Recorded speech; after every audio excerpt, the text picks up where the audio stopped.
You know, for a lot of Christians, the whole world of finance can feel, well, pretty complicated, right? There's this constant tension between being a good steward of what you have and then all the warnings about the pitfalls of greed or taking big risks. So let's just dive in and try to get some clarity on all this. So that brings up the big question, doesn't it? What's the deal with all these modern investing tools? I mean, are things like stocks, ETFs, or even cryptocurrency compatible with the life of faith? Or are they just a big distraction from what really matters? That's the core question we're going to unpack together in this explainer. And to help us navigate this, we're going to be digging into the framework laid out in an article by Tony Francis from Healed Nations Ministries. Now, just to be super clear, this isn't financial advice. Think of this more like a guided tour, exploring his faith-based perspective on wealth and stewardship in our modern world. All right, so let's start at the very beginning, the foundation. The article makes a really interesting point. Before we even get into the weeds about money itself, we have to shift our focus to something much more fundamental, the source of our ability to create value in the first place. And this verse from Deuteronomy, wow, it just completely reframes the whole conversation. The idea here is that wealth isn't primarily about our own comfort. Instead, it's about a God-given power that has a much, much higher purpose, to establish His covenant in the world. And check this out. It gets even cooler when you look at the original Hebrew. The word for power here is koach. And this doesn't just mean financial strength. It's so much bigger. It's our capacity, our skills, our creative ability to build things and to bless others. It's this huge, empowering concept. Okay, so let's tackle the elephant in the room for a lot of people, right? That nagging fear that investing is really just a fancy, church-approved form of gambling. Well, the source material draws a really sharp line in the sand between the two, and honestly, it's super helpful. And this perfectly illustrates the core difference. Investing is framed like planting seeds. It takes planning, research, and a long-term vision. Gambling, on the other hand, is driven by impulse, by hype, and just by the hope of getting lucky.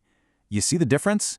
One is about thoughtful stewardship. The other is about chance. And you know, this whole idea of wise multiplication, it isn't some new concept. The article points right back to the parables we all know, like the talents and the minas, where the master praises the servants who multiplied what they were given and rebuked the one who just hid it out of fear. The lesson there seems pretty clear. God expects growth and a return on what He's entrusted to us. So if we accept that the principle is biblical, how does that apply to the financial tools we have today? Well, this next section breaks down some of the most common and, let's be honest, often misunderstood investment vehicles, all through that same faith-based lens. I love how the article simplifies these things. Buying a stock isn't just betting on a number, it's owning a small piece of a real company, essentially partnering in its future. An ETF is like a basket of investments. Think of it like spreading your seeds across multiple fields instead of just one. And crypto, even though it's volatile, is framed as digital money secured by technology, something to be understood, not just feared. And this quote from Warren Buffett just nails it, doesn't it?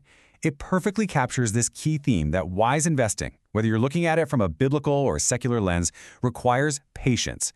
It confirms that the mindset you bring to the market, that long-term perspective over chasing quick wins, is everything. Based on these ideas, the source offers some really clear practical guardrails. Things like never invest with borrowed money. Don't let the fear of missing out, that FOMO, drive your decisions. Align your investments with your values. And above all, ground every single decision in prayer, education, and just a real sense of peace. So, after looking at the principles and the practical tools, we arrive at the most important question of all. What is the ultimate goal of all this? What should be our ultimate investment? To answer that, the article points to a story that revolves around a simple, powerful number, 2.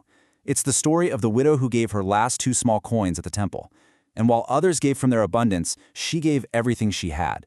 It's a powerful lesson that in God's economy, the amount is irrelevant. The posture of the heart is everything. And this is the verse that ties it all together. Financial tools are just that, tools. The real investment, the one that truly matters, is where we place our heart and our trust. Our financial decisions, whether it's saving, giving, or investing, are simply an outward expression of where our true treasure lies. And so, this all leaves us with a final question to reflect on. Beyond just growing it, is your money serving your mission? It's a thought that reframes the entire conversation, moving it from a focus on personal wealth to one of kingdom impact. This explainer was based on the framework from Tony Francis of Healed Nations Ministries. If this perspective on faith and finance resonated with you, you can explore his work further on their website. Thanks so much for joining us.